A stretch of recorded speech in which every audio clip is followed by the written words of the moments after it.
नमस्कार। जीव विज्ञान के इस लेक्चर में आपका स्वागत है। आज हमारी चर्चा का मूल विषय है जीव विज्ञान संबंधी कुछ अवधारणाएं और मानव कार्यकी पर आज हम बात करेंगे। जो मानव शरीर है, जो मानव का जो तंत्र है, मानव के जो विभिन्न भाग हैं, अंगों के जो अंग हैं, इनसे संबंधित अब हम चीज़ों को समझेंगे और मानव कोश के अंगों का अध्ययन करेंगे हम। तो आज सबसे पहले हम शुरुआत करेंगे कुछ विशिष्ट अवधारणाओं पर। तो आज हम फिजियोलॉजी से शुरुआत करते हैं। फिजियोलॉजी की हम चर्चा करेंगे और देखेंगे ये क्यों इम्पोर्टेंट है। एग्जाम पॉइंट ऑफ व्यू से तो महत्वपूर्ण है ही, लेकिन आप अगर इसको देखेंगे तो आपके लॉजिक के हिसाब से, आपके नॉलेज के हिसाब से, खुद को जानने के हिसाब से, खुद के शरीर के ऊपर कुछ जिज्ञासाएं होती हैं, उनको जानने के हिसाब से भी ये लेक्चर आपके लिए महत्वपूर्ण रहेगा। तो इस लेक्चर को इत्मीनान से, ध्यान से सुनिएगा। आइए बात करते हैं सबसे पहले होमोस्टैसिस पर। यह होमोस्टैसिस क्या होता है? तो होमोस्टैसिस जीवित प्राणियों द्वारा बनाई रखी गई स्थिर आंतरिक रासायनिक और भौतिक स्थितियों की स्थिति है। जीवित प्राणियों के द्वारा बनाए रखी गई स्थिर आंतरिक और रासायनिक भौतिक स्थितियों की स्थिति होती है। आइए इसका अर्थ समझते हैं। तो जो होमोस्टैसिस का सिद्धांत पहली बार एक फ्रांसीसी फिजियोलॉजिस्ट बर्नार्ड द्वारा दिया गया था और पहली बार उपयोग 1926 में वाल्टर ब्रैडफोर्ड केनन के द्वारा इस शब्द का प्रयोग किया गया था।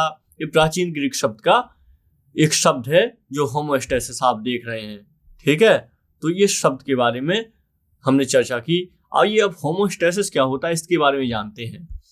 तो जीवों के अस्तित्व के लिए होमोस्टैसिस काफी महत्वपूर्ण होता है। इसे अक्सर बाहरी वातावरण में परिवर्तन के प्रतिरोध को रूप में देखा जाता है, बाहरी वातावरण के रूप में देखा जाता है। इसके अलावा होमोस्टैसिस एक स्वाविनिमन प्रक्रिया है, एक स्वाविनिमन प्रक्रिया है। इसका अर्थ क्या हुआ? जो जीवन को बनाए रखने के लिए आवश्यक आंतरिक चर को नियंत्रित करती है। तो जो आंतरिक जो हमारे वो होते हैं वेरिएबल्स, इनको नियंत्रित करती है। अगर दूसरे शब्दों में कहें तो होमोस्टैसिस एक तंत्र है जो बाहरी वातावरण में मौजूद परिवर्तनों के बावजूद एक स्थिर आंतरिक वातावरण बनाए रखता है। शरीर के अंदर बाहरी वातावरण के प्रतिरोध बनाता है ये, क्योंकि शरीर के तापमान, रक्त पीएच, रक्त शर्करा के स्तर को लेकर द्रव संतुलन, सोडियम, पोटेशियम, कैल्शियम आयन सांद्रता तक कई चर होते हैं। इन्हीं को नियंत्रित करने का कार्य क्या करता है? होमोस्टैसिस प्रोसेस करती है। तो शरीर का तापमान हो गया, पीएच मान हो गया, रक्त का शर्करा का मान हो गया, जिससे डायबिटीज हो जाती है। तो इन सब को नियंत्रित करने का काम करता है होमोस्टैसिस। आपको मेरे समझ से इसका अर्थ पता चल गया होगा कि क्या अर्थ है इसका। तो इसके विनियमन किससे होता है? प्रभाव कारक, रिसेप्टर और नियंत्रण केंद्र, इसके 3 तंत्रों पर यह निर्भर करता है। तो इसमें जो रिसेप्टर होता है, इसका कार्य क्या होता है? बाहरी आंतरिक वातावरण में परिवर्तनों की निगरानी करता है। नियंत्रण केंद्र होता है, इसमें यह काम करता है। केंद्र को एकीकरण केंद्र के रूप में भी जाना जाता है इसे, और ये जानकारी प्राप्त करता है रिसेप्टर से। और इसके बाद जो प्रेरक होता है, ये प्रभावकारी नियंत्रण स्थापित करता है, आदेशों का जवाब देता है। इस तरीके से आप देखेंगे त्वचा में रक्त वाहिकाओं और पसीने की ग्रंथियां इसी के अंतर्गत आती हैं। और जो रिसेप्टर होता है, इसके अंदर त्वचीय रिसेप्टर आते हैं। तो इस तरीके से आप देखते हैं जो रिसेप्टर होते हैं तापमान में बदलाव का पता लगाते हैं। यदि बाहरी तापमान बढ़ता है या संतुलन से नीचे गिरता है तो नियंत्रण केंद्र हमारी जो त्वचा में रक्त वाहिनियां होती हैं, पसीनों की ग्रंथियों को तदनुसार प्रतिक्रिया करने के लिए संकेत भेजता है। इससे क्या होता है? यदि तापमान बहुत अधिक गर्म है तो रक्त वाहिकाएं फैल जाती हैं और शरीर के तापमान में गिरावट आ जाती है। इस तरीके से आप देखते हैं पसीनों की ग्रंथियां बॉसिडिलेशन के साथ पसीना पैदा करती हैं। यदि बाहरी तापमान बहुत ठंडा है तो रक्त वाहिकाएं सिकुड़ जाती हैं और ऐसे में शरीर को गर्म रखने का प्रदान करती है। तो आप समझ गए होंगे शरीर के अंदर की चीजों को नियंत्रित करने के लिए होमोस्टैसिस का बहुत इंपॉर्टेंट प्रक्रम है, ठीक है। तो इसके बारे में हम समझ गए हैं। शारीरिक प्रणालियां होमोस्टैसिस के बारे में हम समझ गए हैं, ठीक है। और इसमें देखते हैं हम शारीरिक प्रणालियों में कुछ और। तो शरीर प्रणाली होमोस्टैसिस नियमों को बनाए रखने में भाग लेती है। शरीर प्रणाली का क्योंकि उद्देश्य कई नियंत्रण तंत्रों का वर्णन करना होता है, इसमें होमोस्टैसिस में योगदान करती हैं। आप देखेंगे जो प्लेटलेट्स होती हैं, ये भी एक तरीके का यही कार्य करती हैं। प्लेटलेट्स है, यह रक्त का थक्का जमने में सहायता करती हैं। लाल रक्त कोशिकाएं, लाल रक्त कणिकाएं आरबीसी जिनको बोलते हैं, ये हाइड्रोजन और ऑक्सीजन के आयनों में परिवहन में मदद करती हैं। और जो डब्ल्यूबीसी होती हैं, श्वेत रक्त कणिकाएं, ये संक्रमण से लड़ती हैं। तो इस तरीके से ये भी एक तरीके से होमोस्टेसिस का ही भाग है। इसके अतिरिक्त आप देखते हैं हार्मोन, पानी, लवण, ये सब भी बहुत ज्यादा महत्वपूर्ण होते हैं। ठीक है, तो हमने इसके बारे में देखा। आइए कुछ आगे चल के बात करते हैं, और भी कुछ हम बात करते हैं जो महत्वपूर्ण बात होगी। ये सेल्यूलर रेस्पिरेशन यानी कोशिकीय श्वसन। हम श्वसन के बारे में पढ़ेंगे, ये कोशिकीय श्वसन है।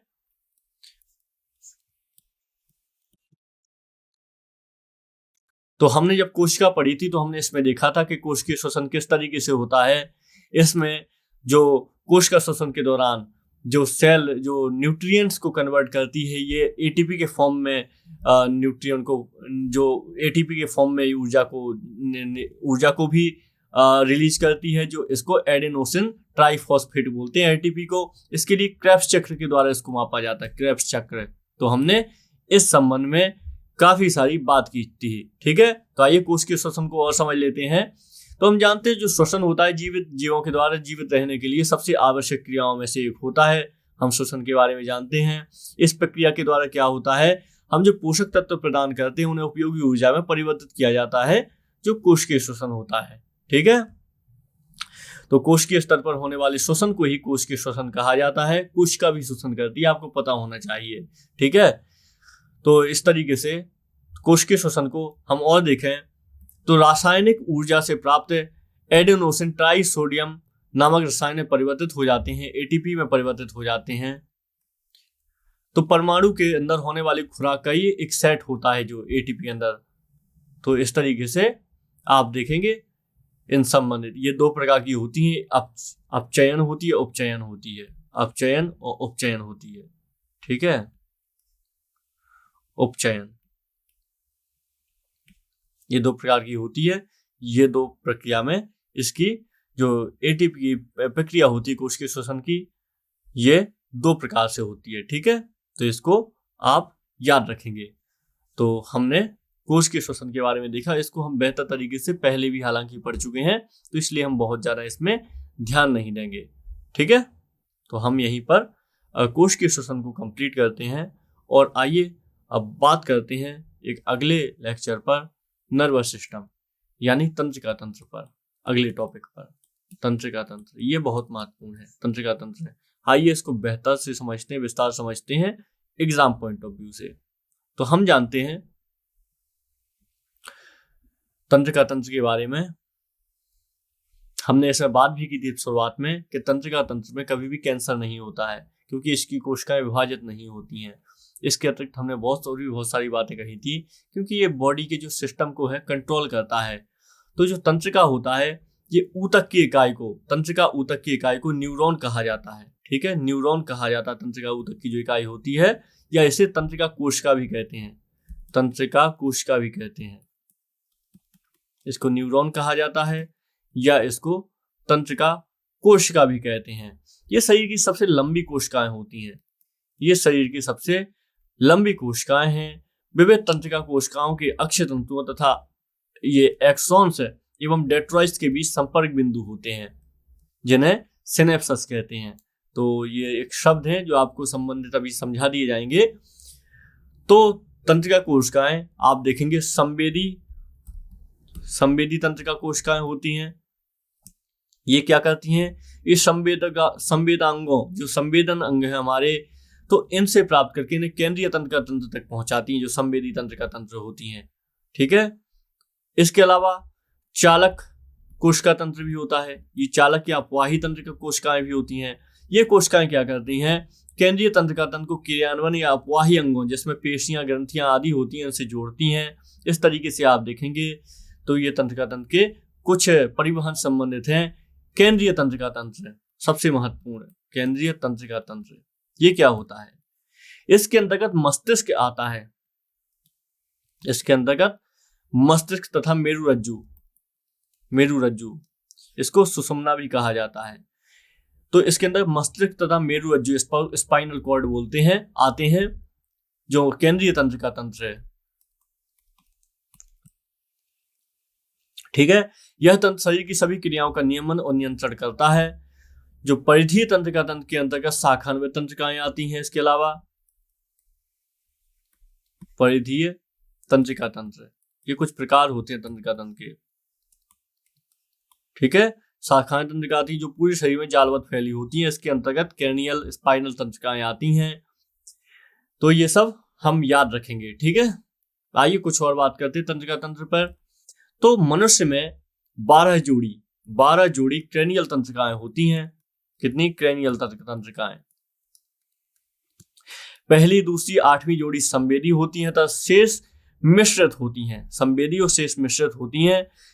मनुष्य में 31 जोड़ी सुषुम्नीय अर्थात स्पाइनल तंत्रिकाएं पाई जाती हैं। 31 जोड़ी स्पाइनल तंत्रिकाएं पाई जाती हैं। ये हाथ पैरों की पेशियों, त्वचा की ग्रंथियों और ज्ञानेंद्रियों आदि को मेरुरज्जु से जोड़ती हैं।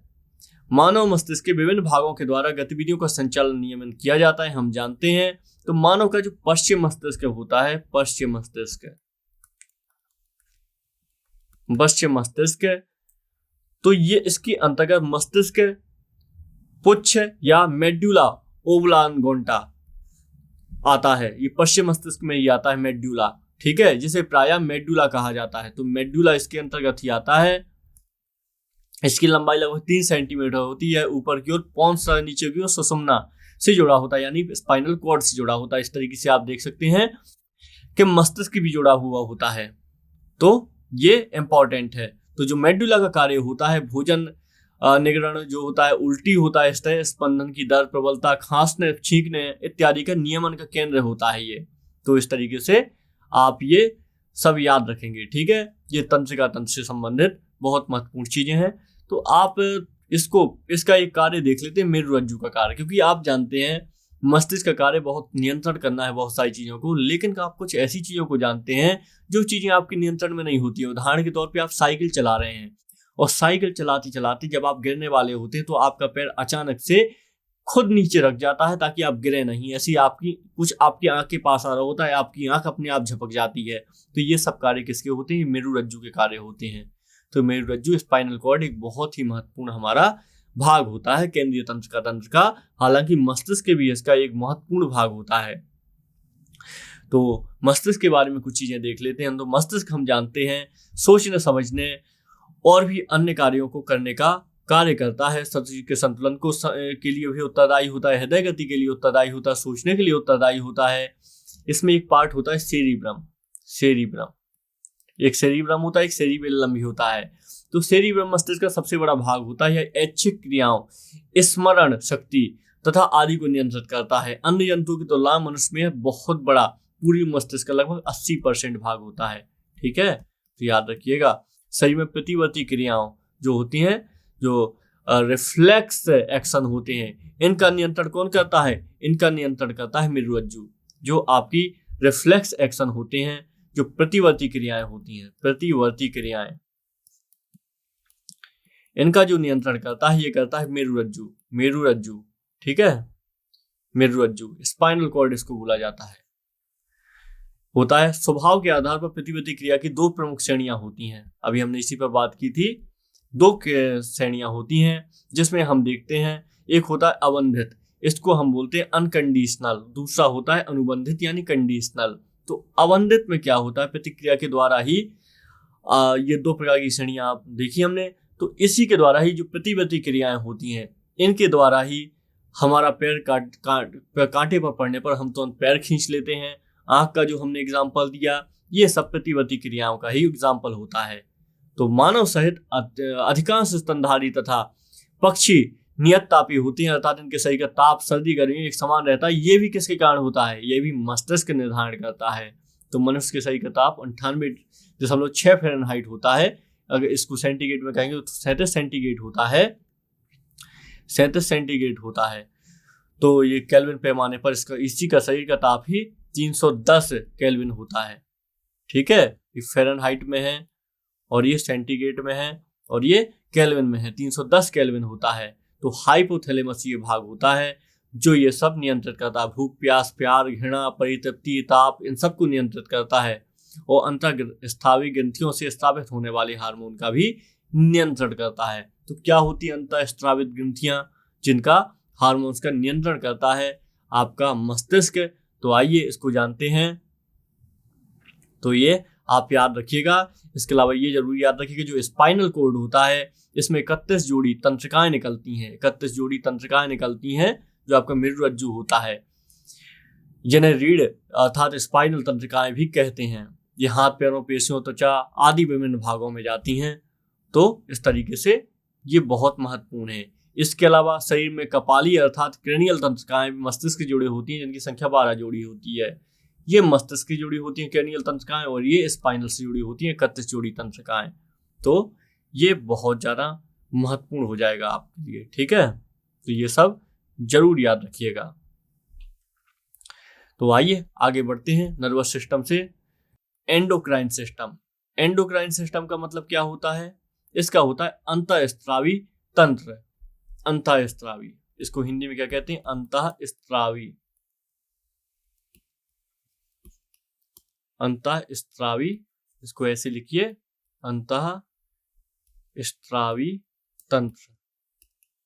तो अंतःस्रावी तंत्र ये हमारा कार्य क्या करता है? शरीर के अंदर जो भी हार्मोन होते हैं इसको रेगुलेट करने का कार्य करता है। इसके अलावा अन्य ग्रंथियों को रेगुलेट करने का कार्य करता है। तो एक बहुत ही महत्वपूर्ण तंत्र होता है ये। तो आइए इसके बारे में समझ लेते हैं। तो हम पहले अंतःस्रावी तंत्र से पहले हम कुछ ग्रंथियों को देख लेते हैं, क्योंकि ग्रंथियां होती हैं यही इस तंत्र का निर्माण करती हैं। तो ग्रंथि क्या होती हैं? ग्रंथियां, क्योंकि हम आगे जाके बात करेंगे पीयूष ग्रंथि, थायराइड ग्रंथि की बात करेंगे, क्योंकि थायराइड की समस्या बहुत सारे लोगों को होती है। तो ये सब के जवाब यहीं से मिलेंगे। तो ग्रंथियां क्या होती हैं?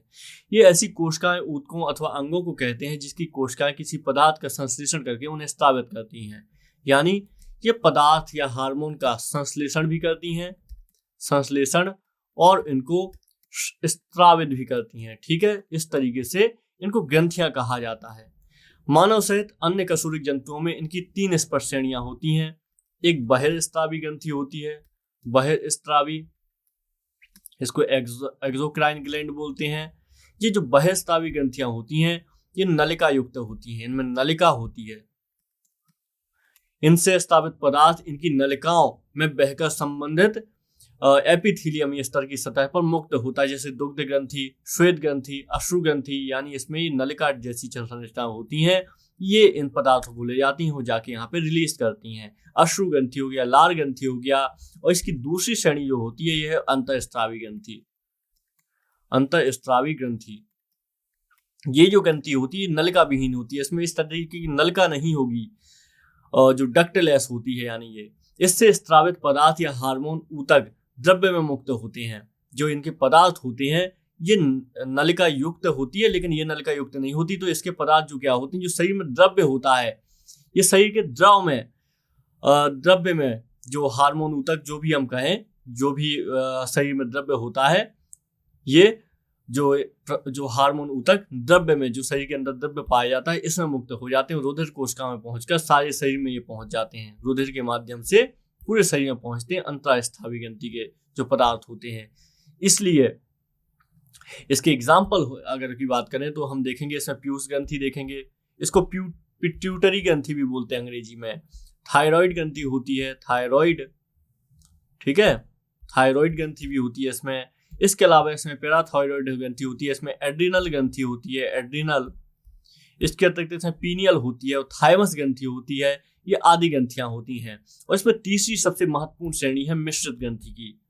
ये मिश्रित ग्रंथियां बहुत ज्यादा महत्वपूर्ण है, मतलब इनमें नलिका ही पाई जाती है, नलिका नहीं पाई जाती है, और ये दोनों का कार्य करती हैं।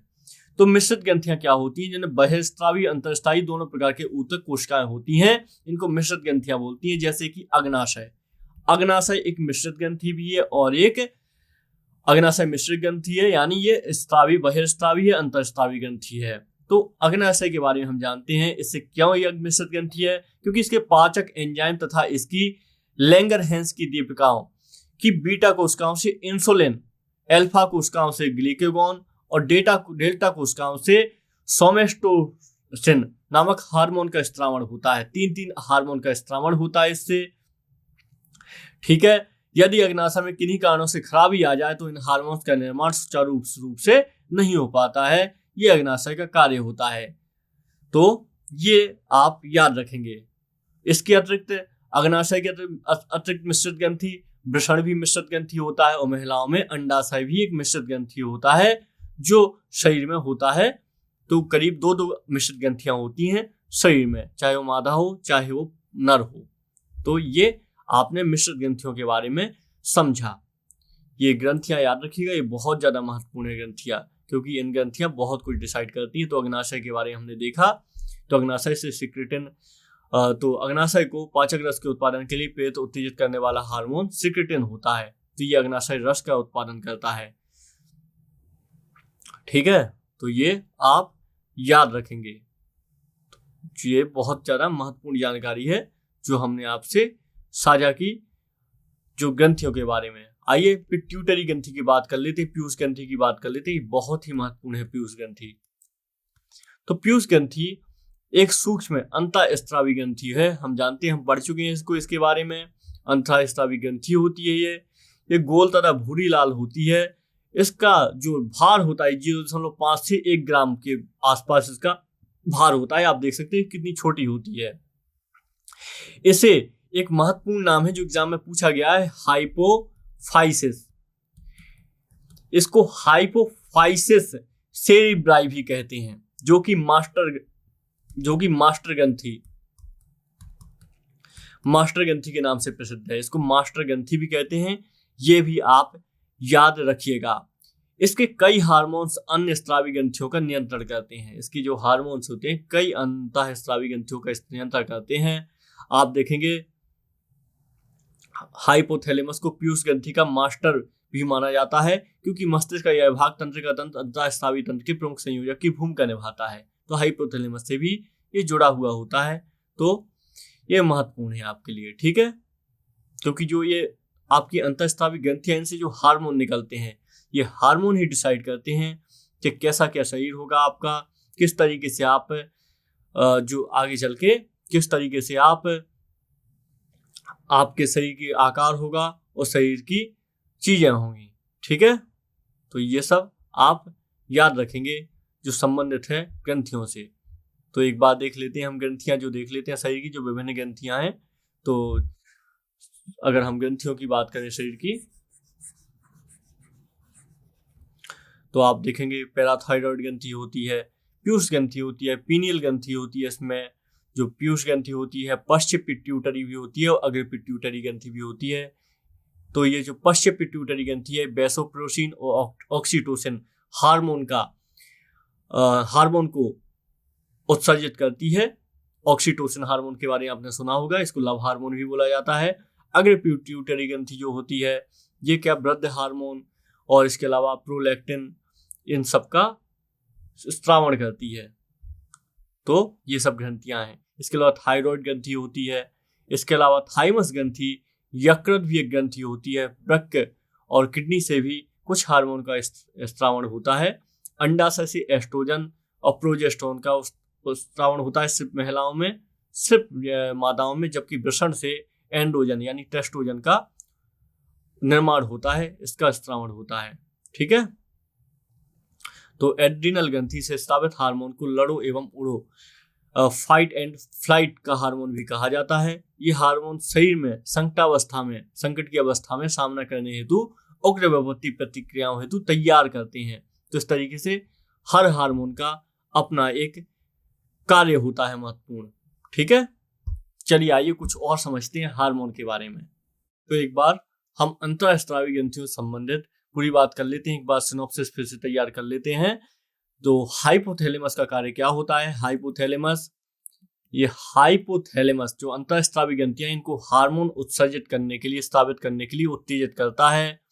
दूसरा है पीनियल ग्रंथि, ये बायोलॉजिकल इसको ग्लैंड बोलते हैं। इससे मेलाटोनिन नामक हार्मोन निकलता है।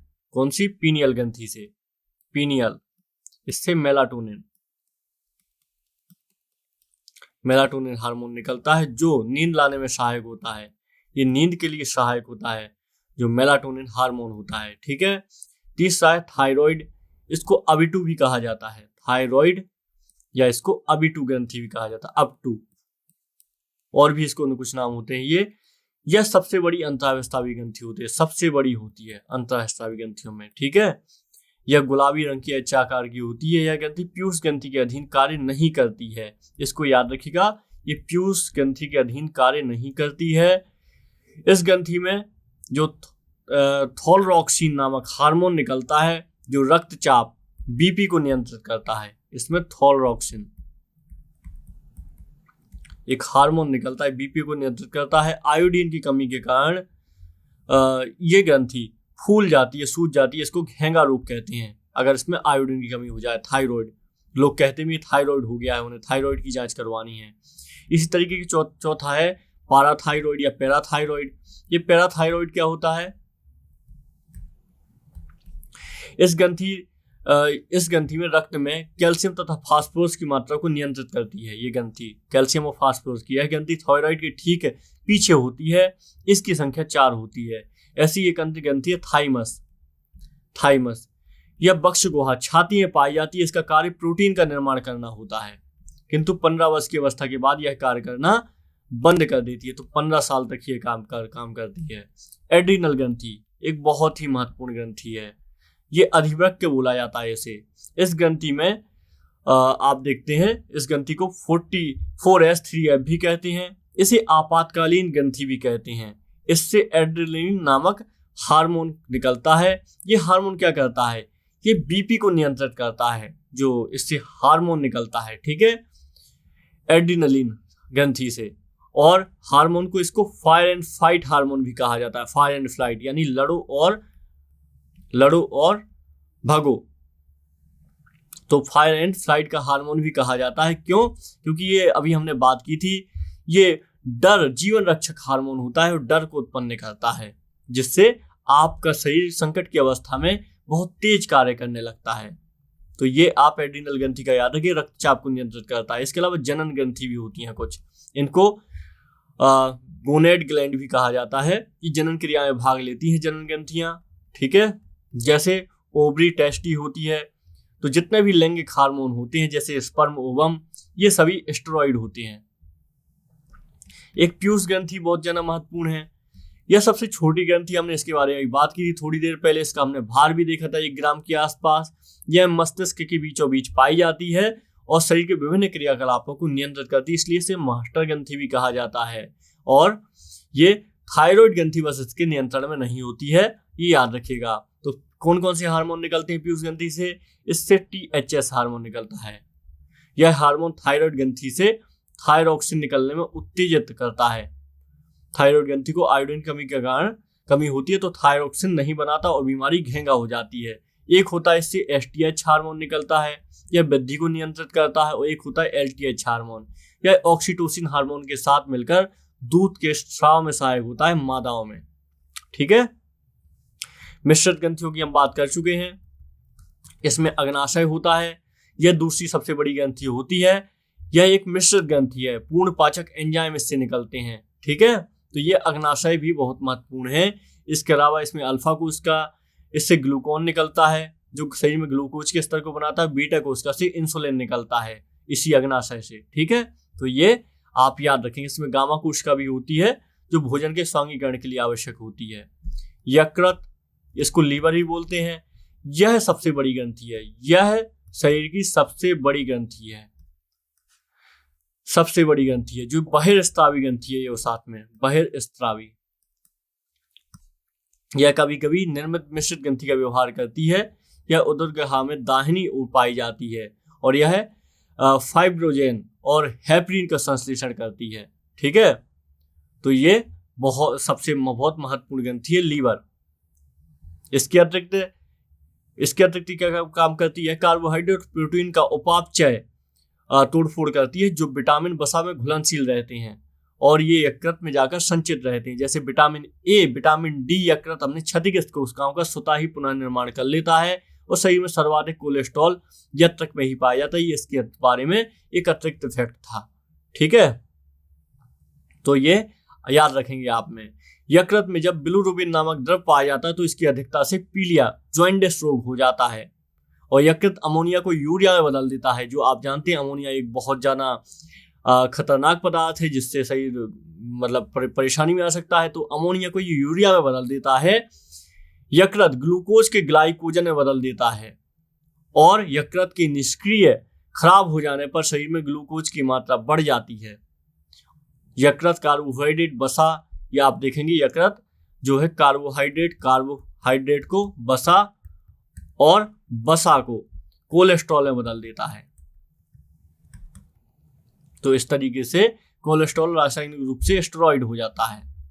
भोजन में जहर देकर मारे गए व्यक्ति के मृत्यु का कारण जांच करने के लिए यकृत की जांच की जाती है। क्यों? क्योंकि इसके अलावा भ्रूण अवस्था में आरबीसी का निर्माण यकृत के मोसोडर्म कोशिका में होता है। यकृत से संबंधित कुछ बातें थी, ठीक है। तो शरीर में पाए जाने वाला यह खाली स्थान जिसमें कोई आंतरिक अंग रहता है उसे गुहा कहते हैं। तो ये इसके अतिरिक्त ये अलग है, कुछ और बात थी, ठीक है। कुछ की गुहाएं भी होती हैं शरीर में, जैसे कपाल गुहा, मुख गुहा, वक्ष गुहा। तो इस तरीके से हमने ये एंडोक्राइन और एक्सोक्राइन सिस्टम के बारे में जाना, हमने ग्रंथियों के बारे में जाना, हमने देखा कौन कौन सी ग्रंथियां शरीर में पाई जाती हैं और ये महत्वपूर्ण क्यों है शरीर के लिए, ठीक है। तो हमने इन सब के बारे में जाना। तो आज इस लेक्चर को हम इतना ही रखते हैं, मिलते हैं किसी अन्य लेक्चर में। नमस्कार।